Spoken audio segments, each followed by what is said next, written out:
Good evening and welcome to a Thursday night edition of the Buddy Martin Show. I am Buddy Martin. She is Mrs. Martin over here in the corner tonight. Dawn's sitting in to keep me company. And what a week it's been.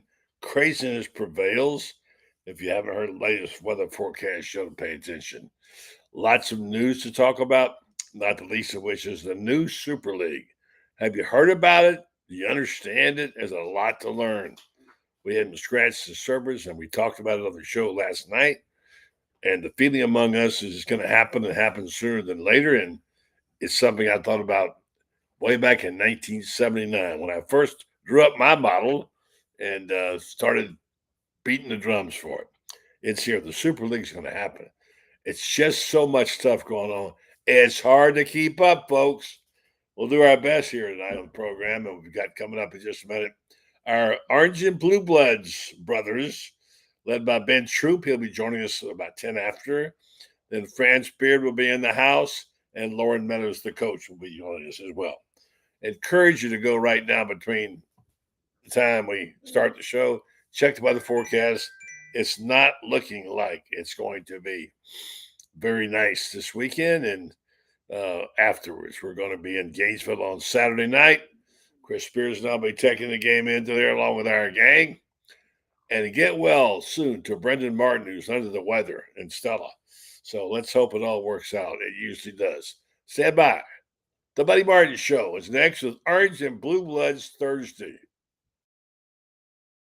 Buddy Martin, call him up and tell him what you're thinking. But be kind because he's doing the best he can. Better, stronger, faster. Mama says that alligators are ornery because they got all them teeth but no toothbrush. Hey, what if the voice calls while you're gone? Take a message. Bye. You ready, champ? I'm ready for this my whole life. I'm incapable of small talk. But that's why you love me, right? Kind of intimidating to be in the presence of so many great athletes.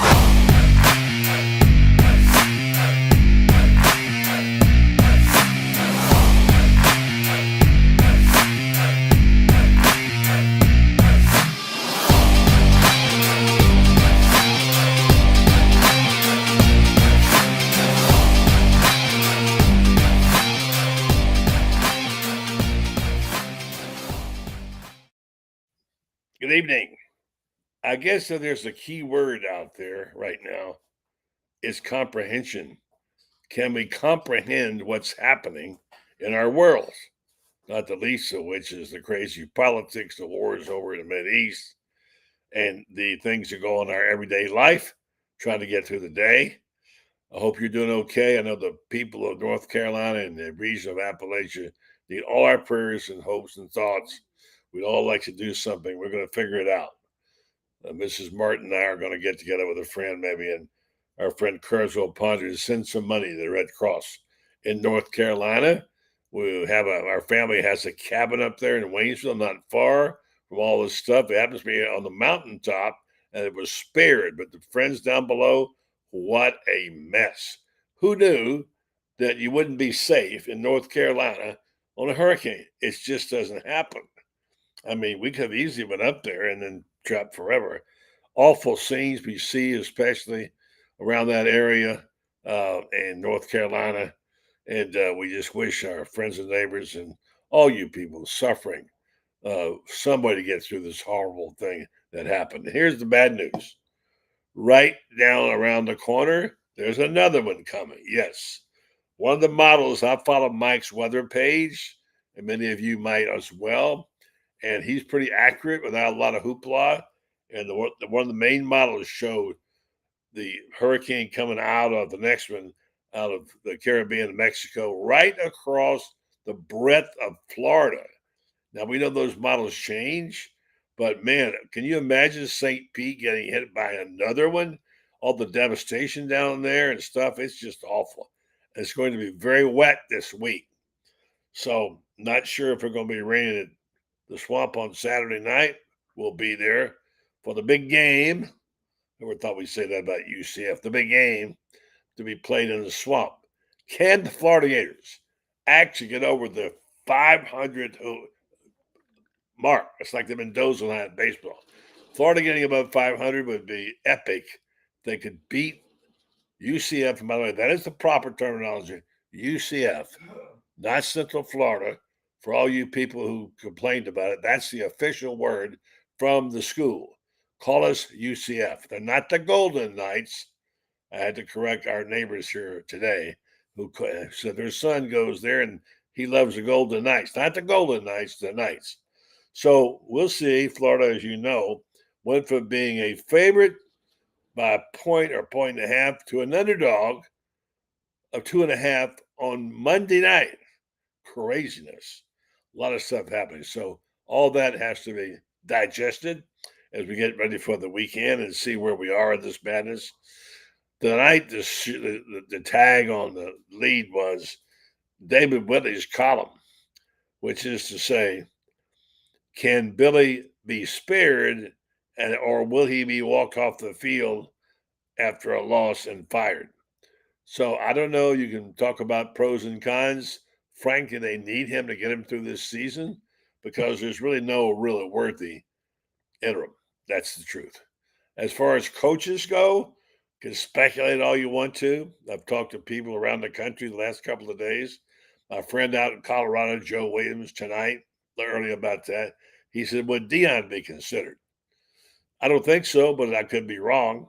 I mean, don't forget he's an FSU guy. Let's don't forget that. But right now, after you get past Lane, if you get past him, who is the next person in line? There's a big drop off there. So a lot of things. Someone said, "What's your top 5 for the Florida job?" I don't have 5. I can't come up with 3. And I know they won't take a small college or a group of what do you call it? Group of 5 or 6 coach again. I think Billy's pretty much ruined that from happening. And guys like Jamie Chadwell of Liberty, who's a very good coach, can't be on that list to be number 1 because Florida fans would really go nuts if they hired another coach from a smaller school because of what Billy has done. So you have to go back and look at the record. What had he done? How did Scott Strickland fall so much in love with Billy Napier? Sure, he won at Louisiana. What does that mean? Nothing. He hasn't been a winner anyplace else. Certainly not at Florida. He's had a chance. I'm not dogging Billy Napier. I like the guy. I know I said last night to my friends, why is it we always say before we make a comment on Billy Napier, well, I like Billy Napier, but there's always a but in there. We do like him, but liking him is not enough. He's got to produce, and he hasn't. And the other thing is the other frustration of him talking about things that needed fixing and going back out and not fixing it. That's brutal, particularly the defense. The offense has been pretty good. He keeps going through defensive coordinators, and they can't seem to stop anybody. So all that's on the table. They are expected to perform better this weekend and should be able to beat UCF in the swamp. I mean, they shouldn't allow those guys to come in here and win. But we'll see what happens. That's kind of the storyline. The other storyline I want to get into tonight, I don't know how much you follow this new Super League that broke on Tuesday. There is so much there. I can't get through it all. I've been a proponent of this since 1979 when my friend Larry Klein, who used to work for the NCAA, worked with me at the New York Daily News. And he said, what's wrong with college football? Why can't they market it as well as the NFL? We started with the fact they had no playoff system and they had more marquee games. And there are too many meaningless games to make it marquee. And we said then they need to narrow it down to get about 70, 75 teams and play like the old Division I, let the other teams go out and play for what used to be Division II, and then play the best games. One of the models I saw tonight, there's several, has the SEC forming one conference and the Big Ten forming the other. I'm not sure what they are, but 220 league teams. That would be 40 right there. I'll give you some information on how they broke that down. The SEC is sitting in a good spot. They've been meeting. It comes out now. These meetings have been going on for a while. They've been talking. There's serious intention to do this. Maybe by 70, maybe by 2027. I don't know. I'm not sure, but it's a lot of speculation. And most people think, oh, David Moulton last night. And this is going to happen. Why do we know that? Because when there's money involved, things change. As we saw what happened in all the conferences, they split up over what? Because some dudes are getting all the money, and the ones that are like, why should Vanderbilt make the same as Alabama? I get that. I kind of like the fact that that's balances this SEC out, but that's not what's going to happen. It's who brings in the money. It's the cash cows. So all that stuff to be talked about tonight. No better person to talk about than the guy from Savannah, who's hopefully he thought he was dry last week, and he's oh yeah, I'll be on, but then they called back and said I underestimated the storm. Ben, I hope you're okay. Good evening, Ben Troupe. I am okay. I mean, just dealing with the fam, making sure I do my part when it comes to the community and the people, and we all right, man. We all right. I think sometimes, buddy, I went to the University of Florida, but you talk about dealing with these hurricanes. People from Florida, they used to them. Not that they like them, but they just used to them as far as like the generators and things went out. But we all right. I mean, one thing my dad kept saying, which I agree with, he said, listen. He said, all a hurricane does, it takes away the things you don't need. It leaves the things behind that you do need. You can replace things. You cannot replace people. We'll be all right. I hope so, because there's some horrible scenes still be playing out in North Carolina.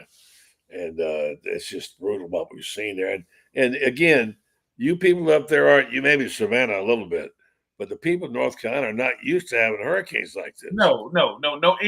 Nowhere, I will say this, anything outside of coastal Georgia, like you talk, Savannah ain't used to them, but they are on the coast. And then you talk about Brunswick and different places. But no, I mean, once you get past the state of Florida, Georgia don't know nothing about it. The Carolinas don't. I mean, whether that's north or south, neither one of them know it. Maybe Charleston, South Carolina, maybe. But now, once they get up that high, those people ain't got them. Listen, if you got a beach house on the coast, on the East Coast, and it's not on the East Coast of Florida, you better get your behind out of there because you don't know what's about to hit you.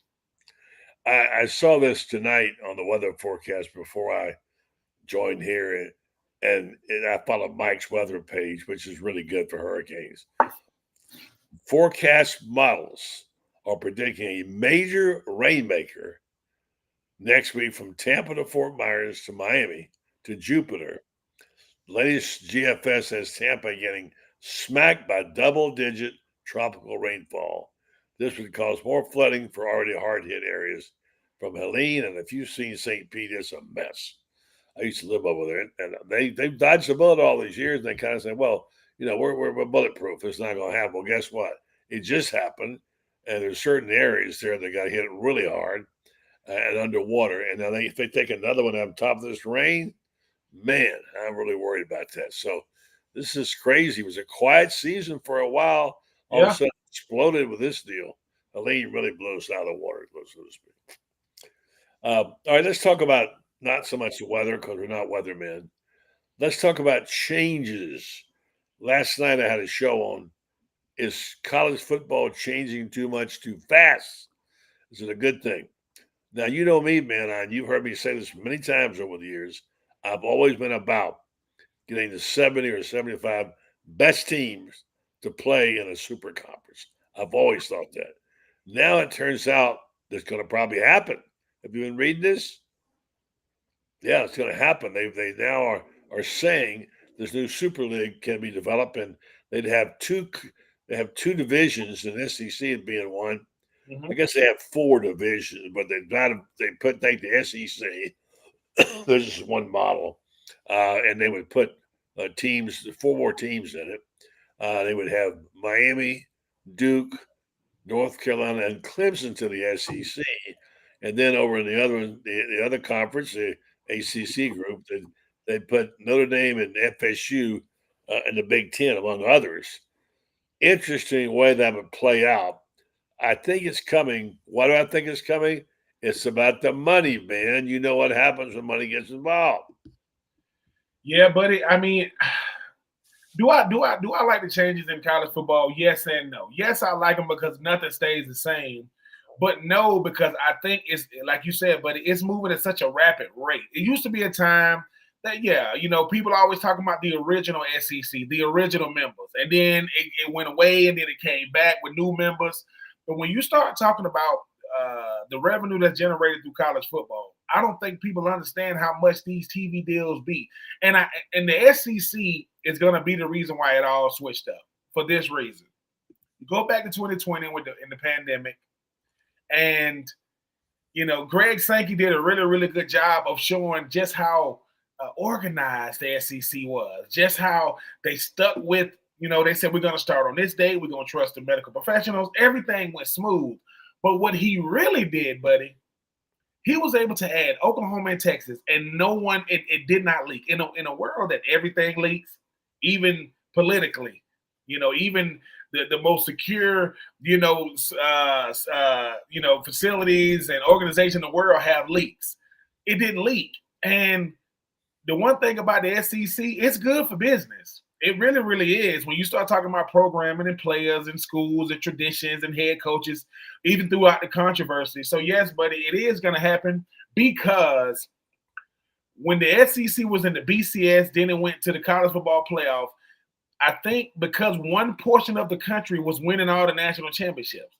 It was either SEC or it was, an Ohio State or a Michigan, came to the party.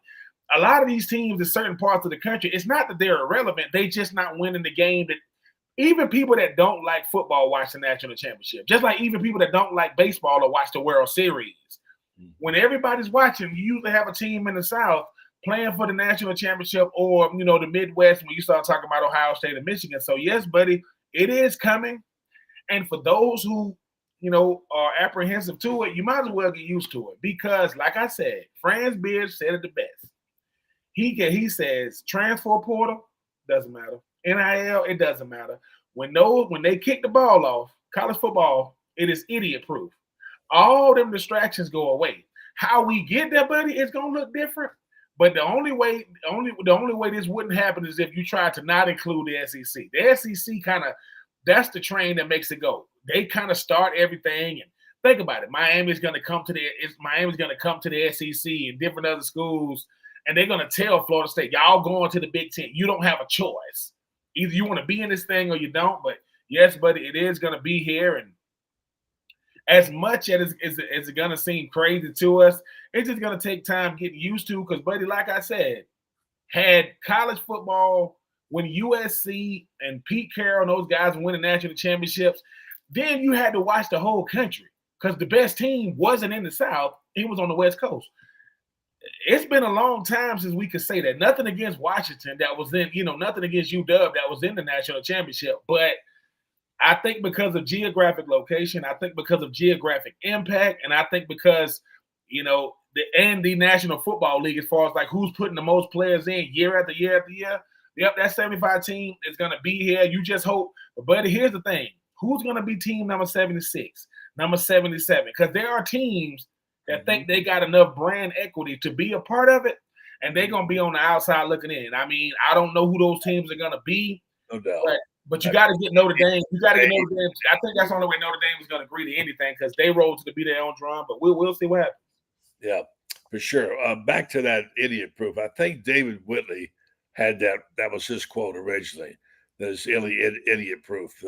This game messes up. They try.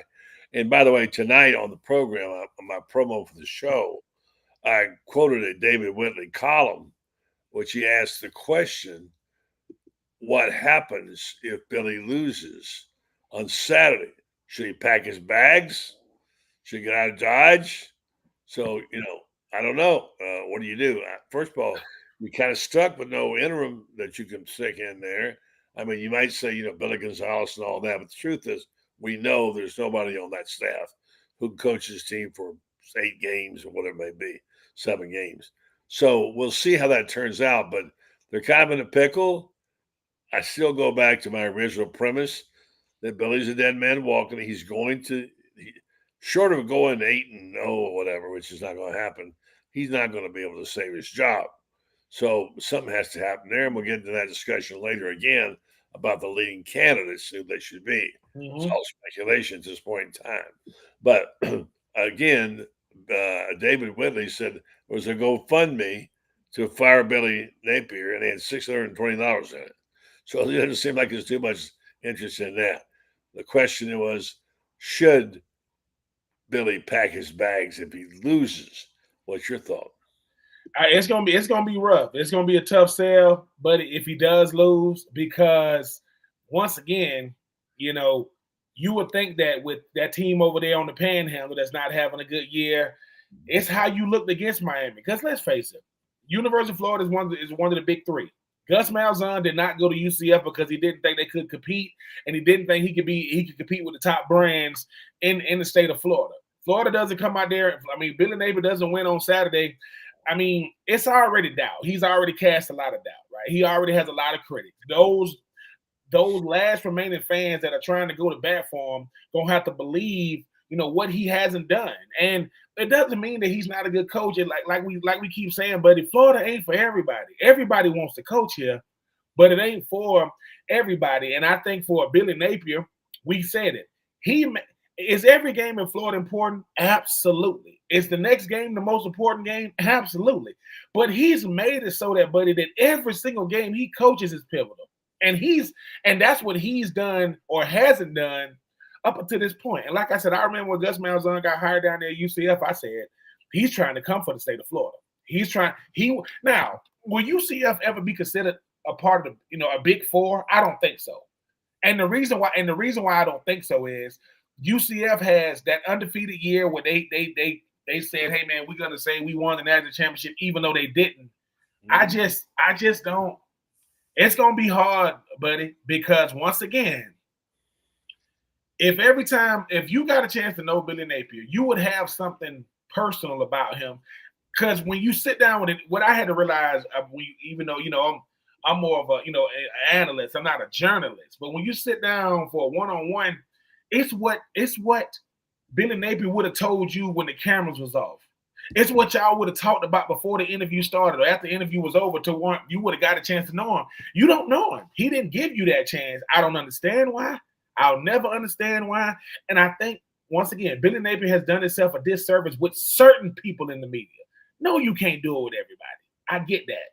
But, buddy, every time you talk about Urban Meyer or Coach Spurrier, we're on Orange and Blue Bloods, the Buddy Martin, Buddy Martin show, and Coach Spurrier calls you live. Hello, like Coach ain't doing that. I think it was getting ready for the debate, and he called you right before the debate. So, I mean, I just hope that for Billy Napier's sake, he does get this win for two reasons. One, he needs it, and two, recruiting and perception. Because no matter what, recruiting is perception, people. That's all recruiting is. The perception of who you are as a team is what sells to these youngins coming in here. And if the product on the field ain't there, you got to do a lot of recruiting. And if it is, you ain't losing players to UCF.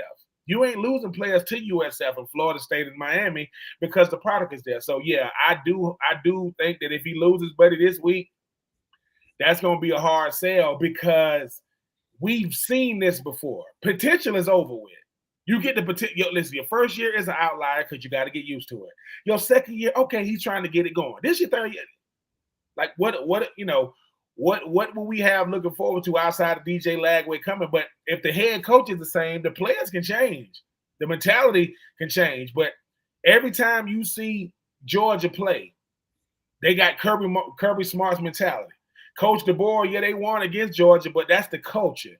So you talk about culture. What is the culture of Florida right now?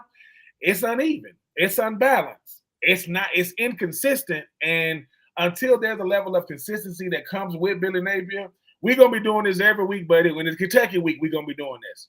And we ain't playing Vanderbilt this year, but if we were, we'll be saying, oh, we got to beat Vanderbilt. When it used to be a time to where we said we got to beat Georgia. We got to be there because you expected to beat Tennessee, South Carolina.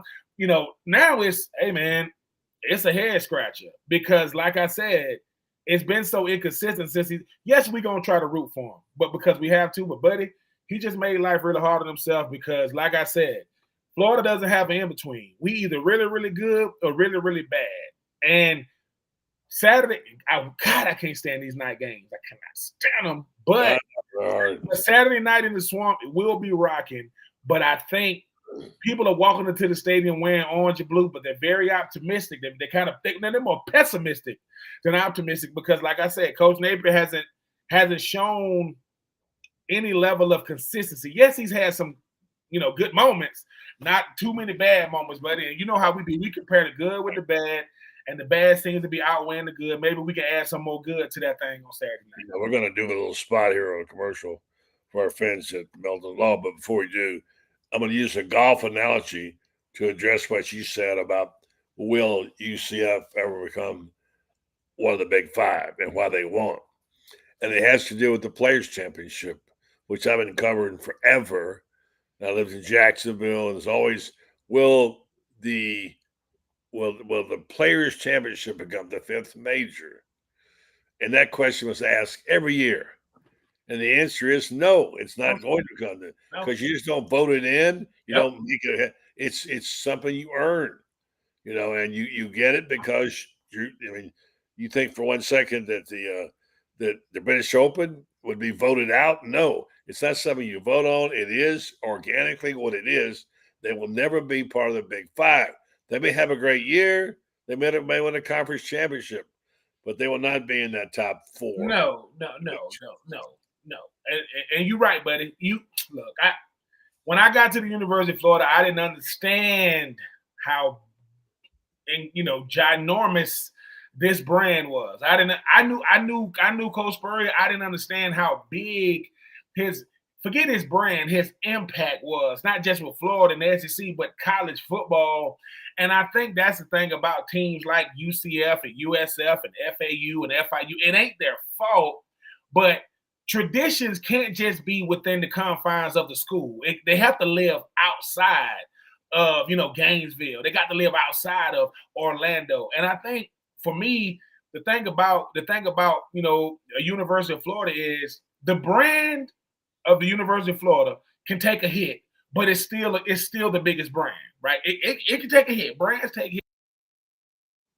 But I think, buddy, now the perception is what got the biggest hit right now in Florida. Because we're gonna always look. If you are the flagship university in your state, you are the biggest brand. Period. I don't care what the other schools are doing, but I think, like I say, but for the brand to get back to what it was, buddy, they're gonna have to start winning games. Because I love basketball, I love baseball, softball, track. I love them. I love them spring sports and the end of them and them fall sports. But buddy like me, if football ain't doing it, people are gonna talk about it all. It shouldn't be that way, but hey, man, football it's what runs the whole thing. Yeah, you're correct. We're gonna go to Franz just a second. We'll first hear from our sponsor. We'll talk about another sports coming up soon. People are excited about basketball. Hey, some good things happening over there at Todd Gola. We'll hear from our sponsor and back with Franz Spirit next, right here on the Buddy Martin Show. Orange and Blue Bloods night. Didn't mess around. You did something terrific for the Florida band, man. Tell me about it. Well, about 3 years ago, our dear friend Freddie Wiebe comes to us and said, the University of Florida won't buy the band a box truck to move their equipment around in. And when they go to Florida State, they go to Jacksonville or whatever, they don't have any, they have to rent trucks and stuff like that. So we collaborated and we put together a deal where we provided them a beautiful big box truck, and we wrapped it and with Meldon Law and the UF band. And by the way, the UF band was voted the best band in the country in August of 2023. All right, Jeffrey Meldon, and we'll let you know they're in the law business. If you need any help, give them a call. 4 locations serve you. Now one in Williston, also Lake City, Ocala, and Gainesville. Meldon Law, they won't back down. This guy won't back down either. He's always out there putting it out front and doing a great job. And I want to know about, how do you pronounce the name of this big 8-footer that's so tall? I've been watching some video on him. And who would know better than a guy who is Mr. Basketball himself? Franz Spear joins the program now once again. Evening, Francis. Good evening, guys. How's life up in Savannah, Big Ben? You got to put your ears on. My fault. I said it's all right out, friends. I think the biggest thing that I realized real fast is, when everything is stripped away, like when everything is gone, we all in the same boat, no power, no water, right? You find out real fast just how frantic people get. Hey man, I tell you all the time, I said, don't let these skyscrapers fool you. My grandma had my grandma had a cast iron stove, no heating in there. We had an outhouse and a well. That was my dad's mom. And I thought everybody had a well. And that water be cold. So, it's like getting back, because people kept saying, Ben, you all right? I said, yeah, man, I'm healthy and strong, man. I'm not worried about no cars and no clothes, man. I can replace stuff. And I need to get rid of some stuff anyway. The hurricane helped me out. Hey, man, get rid of some of this stuff. So I'm good. I'm straight. Don't worry. Well, Franz was without his power, without his computer, and that's not good. We don't want that to happen again, because that means he can't write when it happens. Well, we were fortunate because just 3 blocks away, they had some really tragic stuff that happened. I mean, houses getting hit by trees, etc. Denver Parlor, who is the SID for basketball, his 9-month-old child was asleep. Tree hit the corner of the house where that bedroom was, and it's only by the grace of God that there was no damage except to the house. The baby's fine, everybody's fine, but because of the things that happened to us, and we realize how close, we came and the inconveniences we have. Then you see the stuff going on up in Asheville, North Carolina, and Black Mountain, stuff like that. The place where Noah, which is wiped out completely, the town up there. Well, the place where my stepfather's parents lived, the retirement community they moved off the mountain. They were up above Blue Ridge, and they were getting older, and so they moved into a retirement community, and it was a half mile from the Shenandoah River, which only went over its banks by 22 feet. Yeah, it's a mess up there. Well, the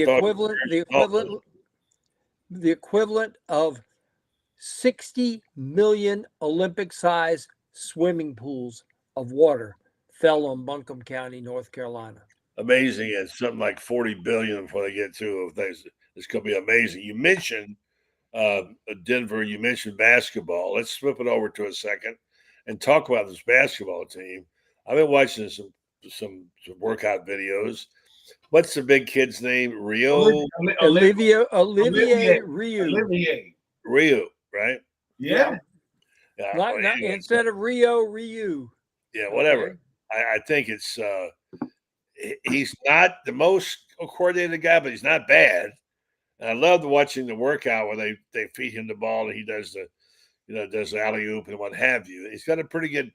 He has pretty good hands. He handles the basketball pretty good. I mean, if a 7-footer had to jump up in the air to give him a high five, a 7-footer had. Oh, I mean, I can't remember the kid's name that I interviewed on my podcast from overseas. He was talking about, I'm always asking a 7-footer. I mean, what type of cars do you drive? This, that, thing. Oh man, he said, I know I'm big, but Olivier. He said, Olivier is big to me, and I'm 7 feet. Like, he said, Olivier walks in a room, and it's just, he said, I don't have to look up to many people. And I have to look up to Olivier. And I'm just, look, 7'9"? 7'9".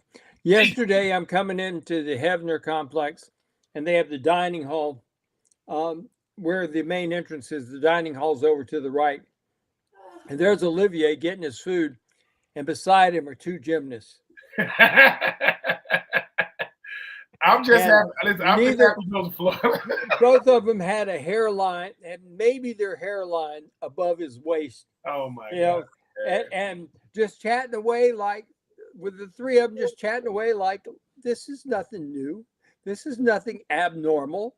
I'm a normal person who just happens to be twice as tall as you are. I'm a normal. I'm a normal kid. I'm just 7'9". You what? I am set. I mean, what's it? Wimanyama? What is he? 7'6", 7'5"? He's 7'5". So Wimanyama walks in, and then Olivier walks in, and Wimanyama's like, "What? Yeah. Just a little bit. I got 4 inches on." I've been asking the guys on the team, especially we had Condon and Hawk in there the other day, and I asked them. I said, "How does it feel to be standing next to Olivier?" And Alex Condon looks at me. He says, "Small." Alex Condon is almost 7 feet tall and 240 pounds. Olivier is 7'9" and 300. I'm just saying. I mean, he's a chance to take the hex off the football season here, and much anticipated. The Franz, I know, just talking to you and reading your stuff, how excited you are about Golden and the lineup he's got, the depth they've got, and the height they've got, and give us a sort of encapsulate the basketball team, and realistically speaking, not just blowing smoke. Well, here's the thing. Walter Clayton Jr. is moving to the point. He played the wing and played some point last year. I have concluded after watching 2 practices and including they scrimmaged this past Tuesday. I'm convinced that he's better with the ball in his hands, and the whole team is better than he is on the wing. Now, last year they had a great point guard. That's not taking anything away from Zion Pullen. But I think Walter's better with the ball in his hands. And he really is making the rest of the team better. Will Richard missed 1 shot in the scrimmage. I mean, he was on radar lock. Anything he shot, hand in the face, didn't matter. Wide open, didn't matter. 30 feet, didn't matter. It was going in the hole. And if we've seen him shoot in streaky form, I mean, like he's liable to hit 5 in a row and then miss the next 10. Yeah, exactly. But what I've seen of him at 2 practices is more consistency with his shot than I've seen him in the last 2 previous seasons. I mean, he really has a nice stroke. And then you throw in the kid from Florida Atlantic and Elijah Martin. He's the reason FAU made it to the Final Four. He is 6'2", 210, looks like he should be playing middle linebacker in the NFL. I mean, this is a grown man out there with strolling, having an afternoon game with the boys. He is rock solid. Maybe he could go take Des Watson's place. I'll tell you something that he reminds me of, buddy. You remember Oscar Robertson. Buddy and I are old enough to remember him. That's before you were born, Ben, okay? Oscar Robertson was a 6'5", 225-pound point guard back in the day when point guards were typically Bob Cousy size, which was 6 foot and maybe 175. And Oscar Robertson, when he bounced the ball, it was almost like he was trying to slam the ball through the wood. I mean, he hit it so hard, and you couldn't take the ball away from him because he dribbled the ball. I mean, it was like a yo-yo in his hands. Yeah. This guy, when he dribbles the ball, buddy, it's like that. I mean, you hear, instead of a thump, thump, thump, it's a whoomp. When the ball hits the floor on the dribble, and he can shoot and he can defend. And he almost invented a triple-double. He practically invented the triple-double. Yeah, Oscar did invent the triple-double. Oscar had two full seasons when he averaged a double-double. Yeah. And tell you something else that's interesting about him. A lot of people don't know. The movie Hoosiers, in the real movie, they were playing Milan, Indiana. I stopped on the way to the 2006 Final Four. I flew into Cincinnati and stopped in Milan, Indiana. Versailles, Indiana is right next door, which is where our trainer is from. And I went in there. But when they played in the semifinals, they played Crispus Attucks High School out of Indianapolis. And you know who was on that team? Oscar Robertson was the point guard on that team. Let me jump in here real fast to a commercial before we get Loren joining us. We'll come back to more basketball yarns for the Franz Beard and a little bit about the new Super League. I want to talk to you guys about it. Something I've been wanting for all these years, and now we're going to have it. Is it a good thing or whatever? We'll talk about that. But first, I want to tell you about our friends at TitanMRI.com. If you're living around the Gainesville, Ocala, Lake City area, this is something you should know about, because if you ever have to have an MRI again, you probably will. This is a place you're going to want to know about, because it gives you opportunity to control your own destiny and fate. If you can't come during the week when you're working, they will custom make you an appointment at night or weekends, whatever, to satisfy your needs. If you don't have insurance, they'll take your cash or card. It's not an exorbitant amount of money. And if you have a problem getting into the cages, like many of us bigger guys do, Franz, me, and get a little claustrophobic, they're going to accommodate you there. They'll have bigger cages. They know you can get claustrophobic. They're aware of the fact it's really hard for some people. So if you need an MRI, go to TitanMRI.com and find out all about these things. You'll be glad you did. All right, let's go get our buddy Loren Meadows and let him join the conversation. And I promised everybody we'd tackle the subject in David Whitley's column. Good evening to you, Loren. How you doing? How you guys doing? Good. And we'll just go right to the subject in hand. The question was, if Billy loses, should he just walk? I mean, should he just not even come back? What is the tolerance for Billy as a coach once he loses? Is it best for him to leave or stay? We all need to address that issue because it's a possibility. And what happened? Let's start with you, Loren. What do you think? Well, I don't know if it's best for him to stay. I think it will be very hard for him to stay. I mean, I think people, when you look at a school like UCF, I mean, it's a situation like Ben was saying. There are just certain things that shouldn't be happening. And the fact that people are kind of giving Coach Napier a soft bed to land, possibly if they lose to UCF, I mean, it just doesn't really make sense. And so I'm not sure if he loses to UCF, I'm not sure that the noise around things will be, can be kept down enough where he makes the trip to Knoxville. Now, like you said earlier, there really is no one else, though. I heard him last night talking about possibly Billy Gonzalez. From what I've heard, that's never been something that he really wanted to jump into, because he's been around when other coaches were let go and never really jumped at the chance to be that interim guy.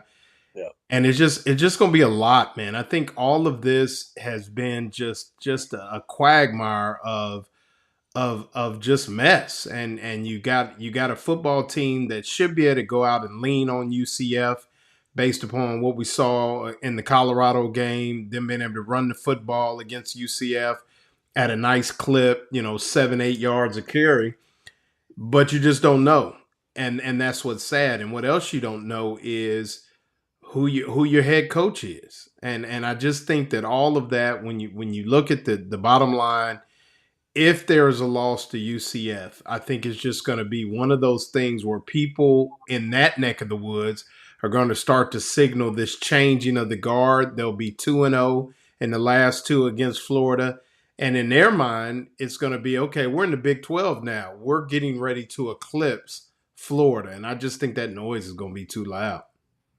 All right, Franz, over to you. And let's address the issue of Florida going from favorite to underdog in a matter of 24 hours. Franz, going to happen to Billy walk, or if he? Florida's 2.5-point dogs now. They went from 1-point favorite to 2.5-point dogs at home, which means they're 3.5-point dogs.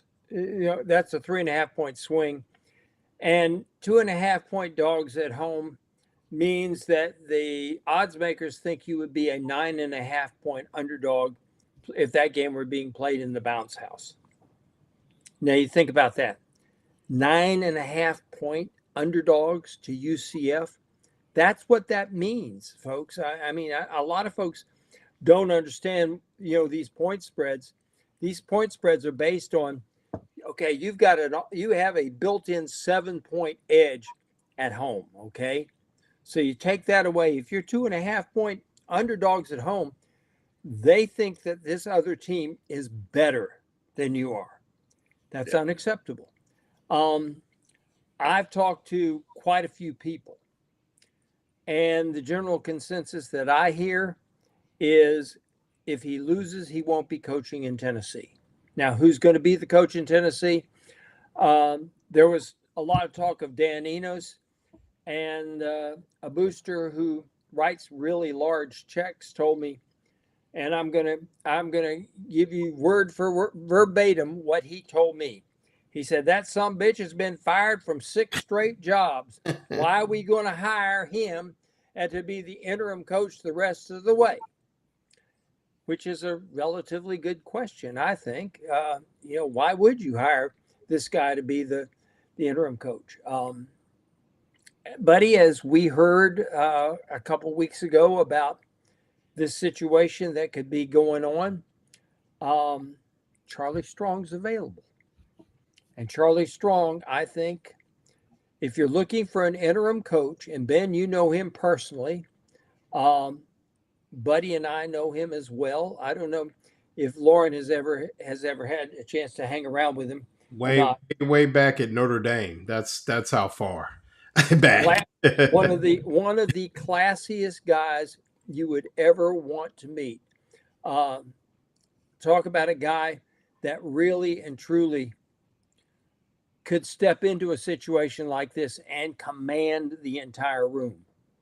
And that's what, if you're going to have an interim that's something other than just a caretaker, that's something other than just, who has a title, a TINO, a title in name only, instead of a guy like that, then Charlie Strong is what you want. You want that guy that will come in there and he will command the attention of the entire room. Ben, you know him well, and that's what he does. Yeah. Charlie Strong. Let me come in real fast and say, I think we're talking about different things here. It's not often you go outside for an interim coach because all these guys have learned the system. They got a guy coming doesn't know this terminology. It's really hard to coach a team that hasn't been yours. Now, the context, friends, of that might be the general manager type person. And the story you wrote a couple of weeks ago, I see several people on there said they're confused about what the breaking news about Florida having help. You should go over that story again. But among the things we talked about in that story was, what do you do when you have to go to your strength? What is Florida's strength? It's national championship coaches. Spurrier and Urban are it. Why wouldn't you use them as a resource? Many people ask that question. Franz, you had a story last week saying that they have let it be known to people they would be willing to help. That doesn't mean they want to coach the team, but if they're going to get an advisory board outside, who better to have an Urban and Steve on that board? Now, I'm not sure. I think the whole general manager concept is a whole different thing. Anyway, to clarify that. All right, Ben, you've been awfully quiet on this. Do you have any magic to offer? I mean, I like the Charlie Strong situation because, and for this reason, I think the one thing about when it comes to being a head coach at the University of Florida anywhere, you got to always have a backup plan, an exit plan. So if you're going to have to get rid of a coach, you got to have somebody either on your team, right, currently, or go outside. Because what would it hurt? What would it hurt if Coach Strong comes in? You just got rid of the guy you was paying $7 million. The reason why Coach Strong, I think, will be a good candidate is he is going to be a coach. He ain't calling plays. He's micromanaging, which is what head coaches are supposed to do. Because the thing about Coach Billy Napier right now is, like I said, I do agree with everything. You said, Franz, and you said, Loren. My daughter lives in Orlando, right? My youngest daughter lives in Orlando, real close to UCF. Every time I go see her play soccer, them UCF fans be talking to me like UCF is on the same playing in Florida. They be saying, "Hey Ben, man, what's going on up there in Gainesville?" And mind you, they're respecting the fact that I went there, but they're saying I'm talking about the Florida. Now they'll say I'm talking about Florida now.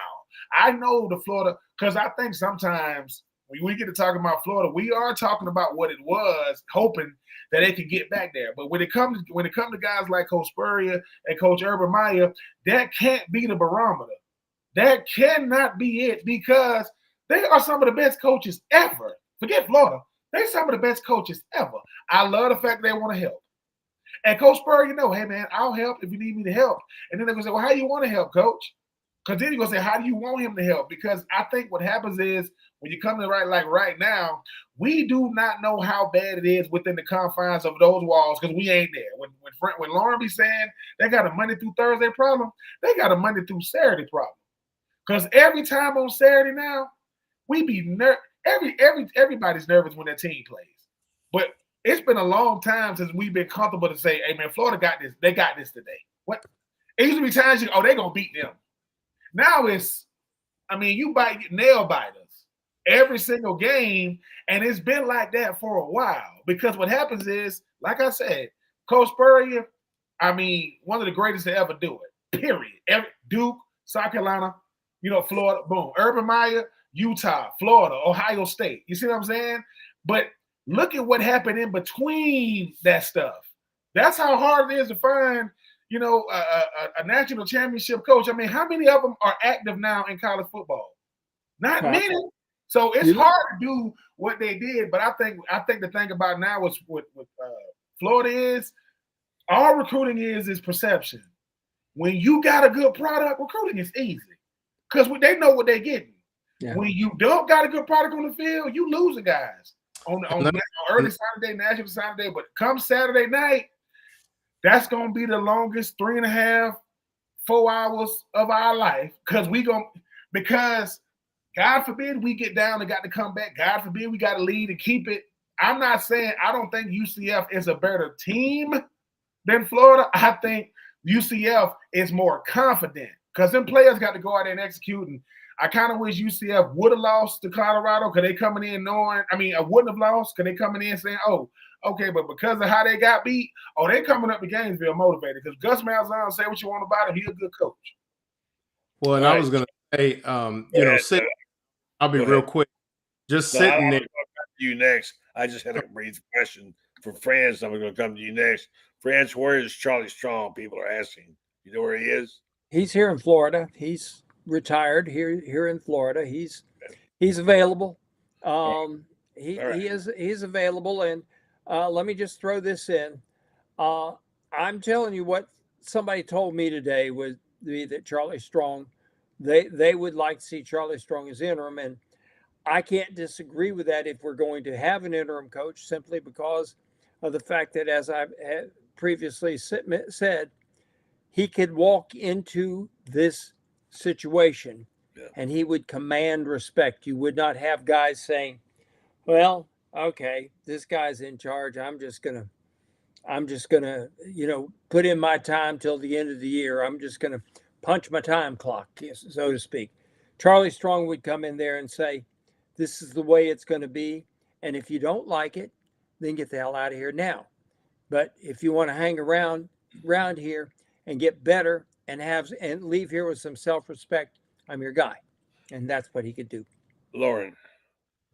Well, I was going to say, that was one of the reasons that I wanted to attend the game last week is I wanted to gauge the pulse of where that program thought they were. And to a man, I was sitting there with Kyle Nash, who we were happy to have on the show on Tuesday. He writes for the Black and Gold Banneret and very dialed into the team, understands, the pulse of the Knights.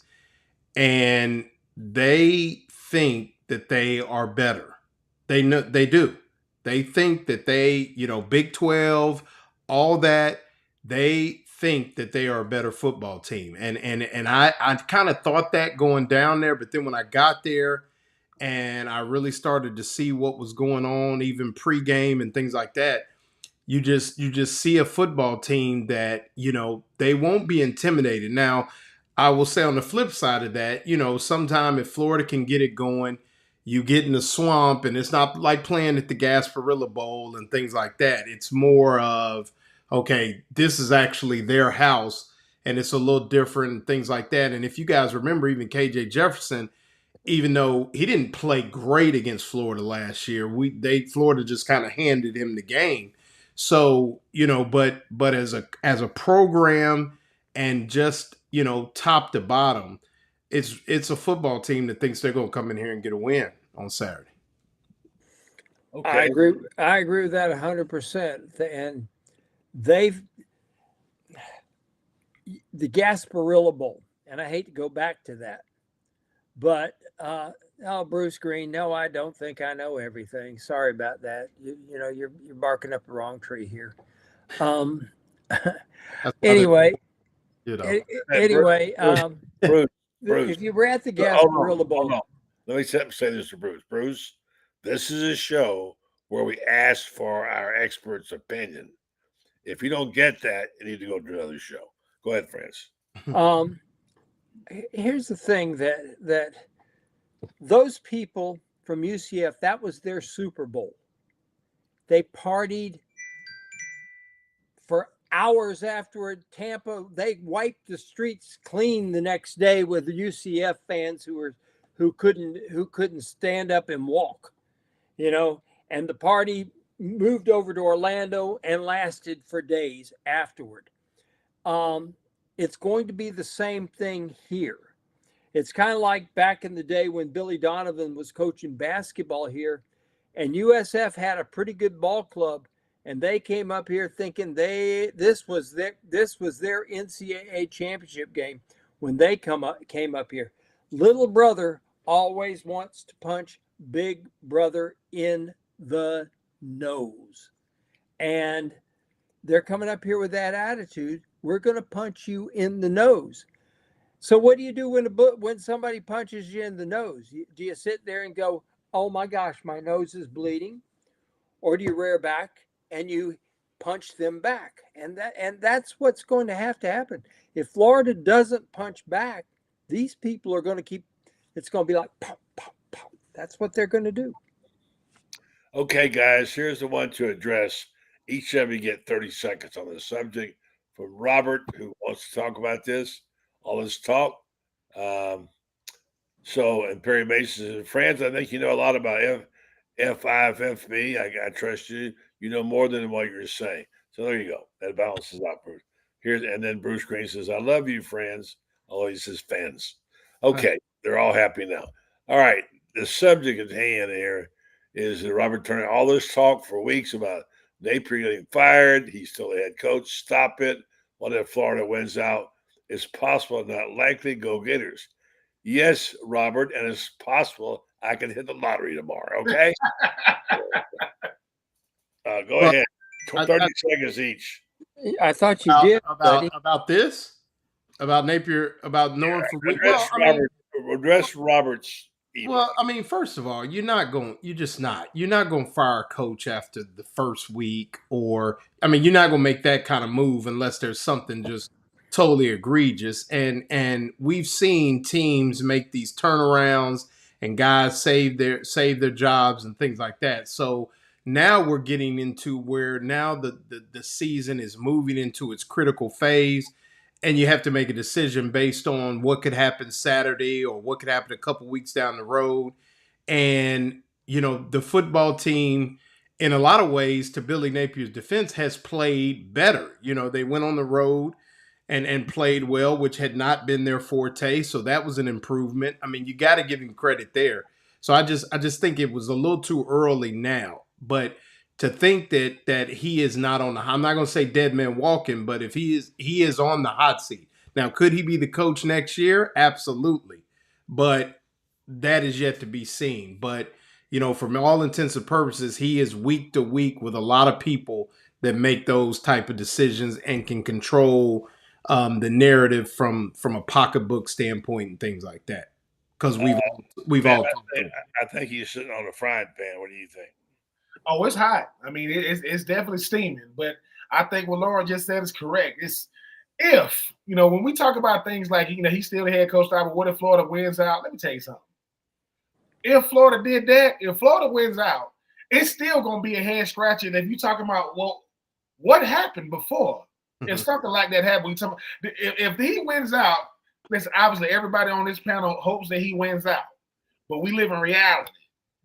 Tennessee, Texas, Georgia, LSU, Kentucky, Ole Miss, it's how he looks each week. Because now, when it comes to Billy Napier, yes, you want him to win, but it's how he looks if he loses. Because it's so bad when he loses. And I'm not saying it's just him, but he's the head man.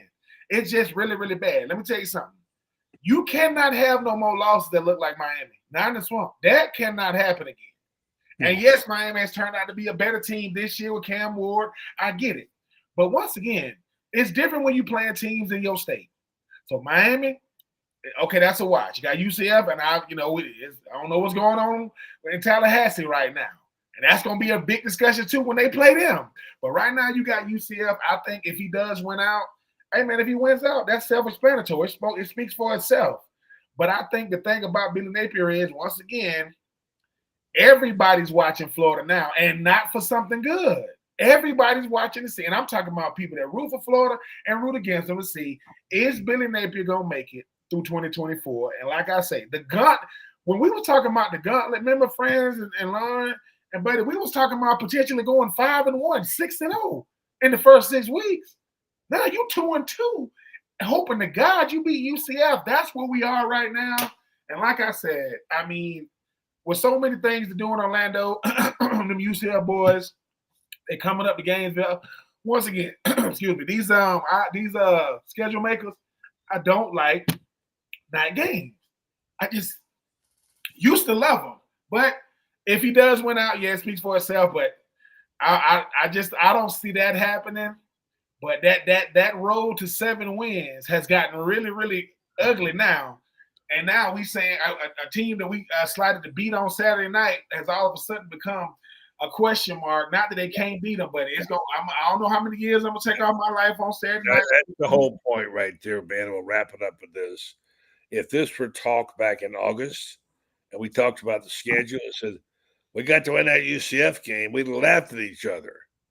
Yeah. That was a focal point. With a schedule like this, they'll be lucky if they're still playing football at the end of the year, we thought.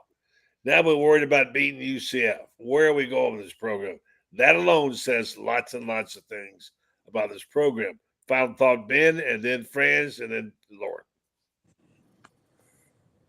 My final thoughts is, at the end of the day, I think Florida is good enough to beat UCF. I think what they showed on the road, and they getting the bye week, and they getting a week to get themselves together, I think was good for them. But once again, every time I see Billy Napier get up on that podium talking about the improvements they made, I'll be like, okay, because I've heard that before. They got to update their resume on Saturday night. Because if UCF does the unthinkable, may God help Billy Napier, may God help them guys on the team, because I don't know how many of those guys he still got the respect of. They respect Billy Napier because of his position. I don't know if they respect his play calling, but they got to call plays on Saturday night. They was actually calling plays that went vertical and not horizontal. Let's stick to that come Saturday night. All right, Loren. I said it in the spring. I said it all summer. I said it in every article I've written, and I'm going to write it tonight, tomorrow, early tomorrow, whatever. This is a game that Florida has to win, period. There is no more must-win game on this other than Samford for obvious reasons, but I have said it. If there is one game that had to be won, it's this one. It still rings true. I don't care if they were undefeated at this point or 1-3 or whatever. They have to win this football game. So my message to, Billy Napier is, you want to be closed in, and you better understand that you cannot lose this football game, period. Francis, bring us home. My hope is that the Gators play to win and not get in that mindset we are playing not to lose. If they're playing not to lose, they will lose. UCF's a good football team. I mean, I'm not saying they're a great football team. They're a good football team. They can run the ball between the tackles, and Florida hasn't stopped anybody between the tackles all year. So, can they do it? And if they do, if UCF's able to do that, can Florida win the game in a shootout? Because that's what it's going to take. To answer that question about what if Florida were to run the table the rest of the way? Well, obviously, Billy Napier would be the head coach here next year. But you know what? People would be saying, if you can do that this year, why couldn't you win those games the previous 2 years that were close call games? Why couldn't you pull them out? Why, there's going to be he's almost in a no-win situation here. If he wins them all, he's going to coach, but everybody's going to be asking why you didn't do that before. If he loses, everybody's going to say, well, look what you did before. So it's a no-win situation, but as Loren just pointed out, you've got to win this game. You're right. It's no win situation because if he doesn't fire Billy, he's going to catch hell about that. And if he does fire Billy, he's going to catch hell. So no matter what Strickland does, and he may lose his job too. Guys, great job tonight.